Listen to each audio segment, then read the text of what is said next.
That's the question that what is our duty, to satisfy the woman, there is love, there is lust, or to satisfy Almighty God? Before I come to your Sanatan Dharma, I will tell what Islam says.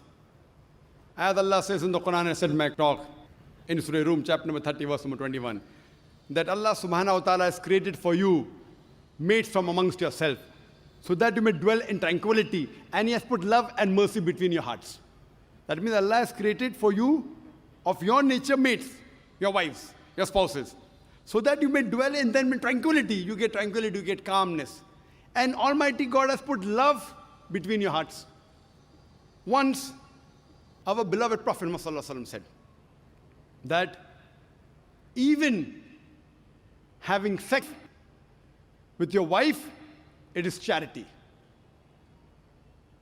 Sahabas asked, even having sex is charity? How? So the reply came, because you are having it lawfully. If you have it unlawfully with the woman who's not your wife, it becomes prohibited. So because you are enjoying lawfully, even that is charity, that is khair, that's a good deed. So having sex with your wife also, Almighty God rewards you. And you rightly said that there is love and there is lust. I too have read Sanatan Dharma and appreciate the oneness of God mentioned Sanatan Dharma. You know, Hinduism has got various different sects, you may be aware of that, various different denominations. The highest scripture, there is Shruti and there is Smriti. Shruti, according to Hindu scripture, means the word of God, and Vedas are the highest. They believe in one God. They believe Almighty God has got no images. I can give quotations. You can see my video cassette, similarities between Islam and Hinduism. But should we satisfy the woman or should we satisfy God? Number one, I said in my talk, the basic aim of every human being, whether man or woman, should be to satisfy Almighty God. Now, while satisfying Almighty God, you may satisfy the woman, you may not satisfy. If she's a good, pious woman, she'll be satisfied if you are satisfying Almighty God. For example, Almighty God says, have sex only with your wife.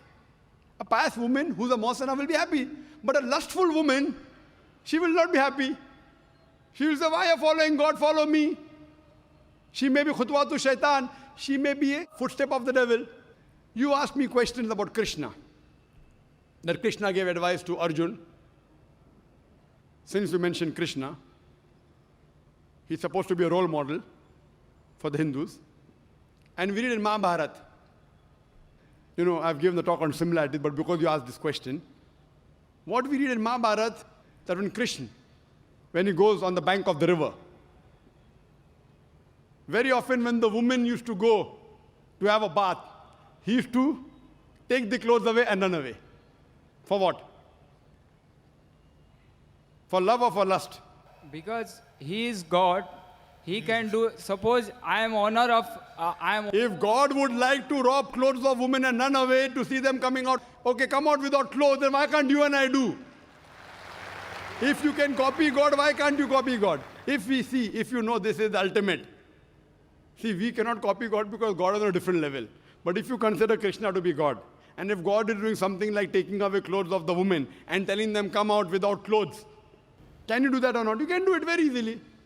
That's what we find in Hindi movies. You know, we find all this. What I'm trying to say, we should take the message which is right. I've read the Sanatan Dharma. There are many things which are good. Hundreds of good things, thousands of good things. But what is not good, you have to leave it aside. I've given the talk on similarities between Islam and Hinduism. Now you speak about Krishna, talk about love, talk about lust. I appreciate many things of Krishna, but not everything. Many things he said is right. He tells that be a Kshatriya, fight against injustice, even be against your relatives. He says that in Bhagavad Gita, chapter number 2, verse number 31. Same thing in the Quran, Surah Nisa, chapter 4, verse 135, that stand out for justice as witness to Allah subhanahu wa ta'ala, even if it be against yourself, against your relatives, against your father or mother. Allah protects both. So if what he's saying matches with my Quran, with the real word of Almighty God, I accept it. But everything I don't accept it to be the word of God. That's the reason what I do. This is the Furqan. Furqan is the criteria to judge right from wrong. And if you read this, This is the last and final revelation of Almighty God which was revealed to humanity. If you read this, I challenge you to take out a single mistake in this. The other books that we have, the other religious scriptures, because of passage of time, they have been changed. Interpolation, concoction. Who says that? Not I. The scholars of Christianity, they say that the Bible has not been maintained in the true form. The scholars of Mahabharata say that initially Mahabharata was a story told by the grandfather of Arjun to the people. Later on, the 8,000 shlokas became 24,000 shlokas. Now we have more than 100,000 shlokas. Interpolation, addition. So what has been added? I cannot accept that God Almighty, leave aside God, even the prophet of God can do such things. So what I say, this may be an interpolation. I respect the messengers of God.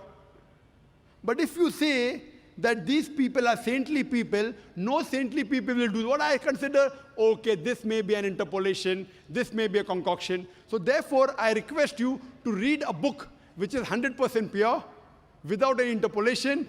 Allah has promised in the Quran, in Surah Hijr, chapter number 15, verse number 9, that we have revealed the Quran and we shall guard from corruption. Almighty God has taken him upon himself that he will prevent any corruption in it. From this, if you read, you get the pure rights that the woman can have in this world. Hope that answers the question, brother.